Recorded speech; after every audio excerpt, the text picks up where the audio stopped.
Welcome to Part of My Take. Today is Tuesday, December 26th, week 16.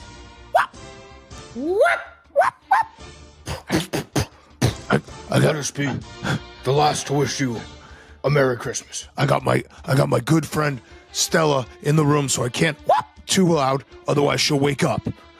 We start on Saturday out in Los Angeles, where Smith, the new Chargers head coach, showed the team a gif of Tim Robinson in a hot dog suit as the locker room is still trying to find the guy who got Brandon Staley fired.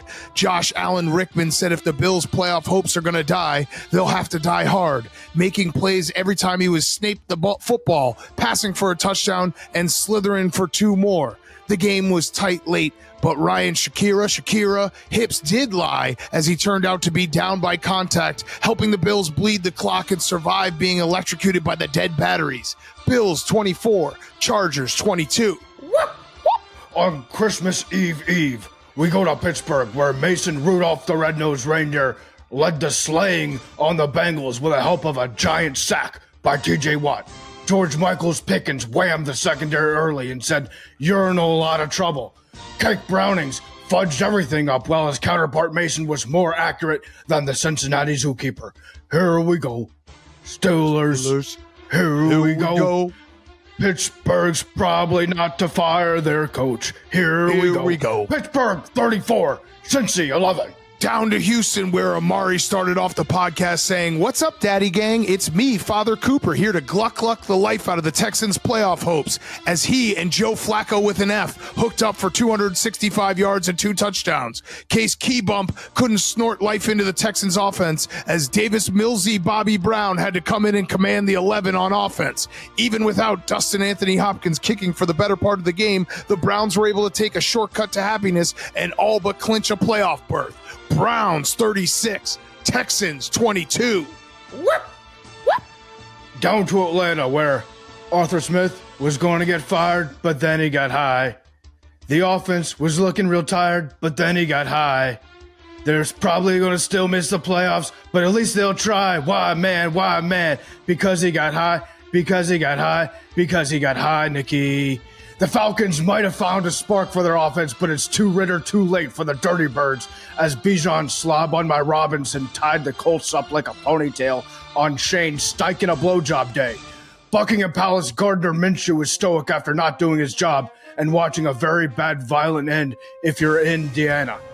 Falcons 29, Colts 10. We head to the Windy City, where Justin Trudeau Fields bounced back after a terrible Brown facing, answering critics that ask, can he play quarterback, with a, can I? Duh. Khalil looked like he made the Cardinals defense smoke some herb before the game, reminding everyone that tackling while high is a DUI as he went for over 100. Cole, How I Met Your Mother, Mosbito along for 107 yards, and the Bears comfortably won the game, their last play being a QB Neil Patrick Harris. Bears 27, Cardinals 16. We go over to Minnesota, where the Detroit Lions were officially looking to escape the ass label thanks to Amon-Ra Taint Brown, who found himself around balls all day long. On defense, Ifitu should leave Meliavafu had an interception as fellow sketch comedian Nick Mullins is trying to find out who did this. Dan Campbell dragged Minnesota out to sea until it was exhausted, then lit their boat on fire, giving them a Viking funeral. Jamiroquai Gibbs put the Vikings into virtual insanity, and they'll be dancing on the ceiling in Detroit, where they have won the division for the first time since Hank Lockwood was 1 year old, crying and whining and pooping himself and sucking on boobies, much like he still is to this very day. Lions 30, Vikings 24. We head over to Philadelphia with our correspondent, Maxwell Delente. Hey! We head over to Philadelphia, where the Giants finally sent Tommy DeVito sleeping with the 7 fishes. Shaq O'Neal Leonard had the Eagles fans saying, "I owe you an apology. I wasn't familiar with your game," as he finally had his first good game with the Eagles. Boston Scott Strapp got absolutely leveled by his own teammate, leaving his arms wide open, resulting in the most embarrassing turnover since the butt fumble. However, DeAndre Taylor Swift was able to find blank space late and burn enough clock for the Eagles to win ugly. Eagles 33, Giants 25. We finish in Nazareth on the holiest of holidays with Schwam. Schwam? We go to Bethlehem, where, what's that up in the sky? Is it a bird? Is it a plane? No, it's the original one-star recruit, Jesus Christ, getting the most unlikely birth since we wrote the bills off a month ago. His mom was a virgin, that's why we say Merry Christmas.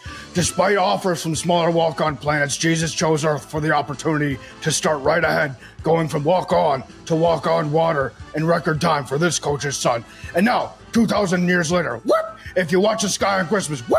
You'll see my good friend Sexy Red Santa Claus saying, catch me on my sled riding dirty, eating milk and cookies weighing 330.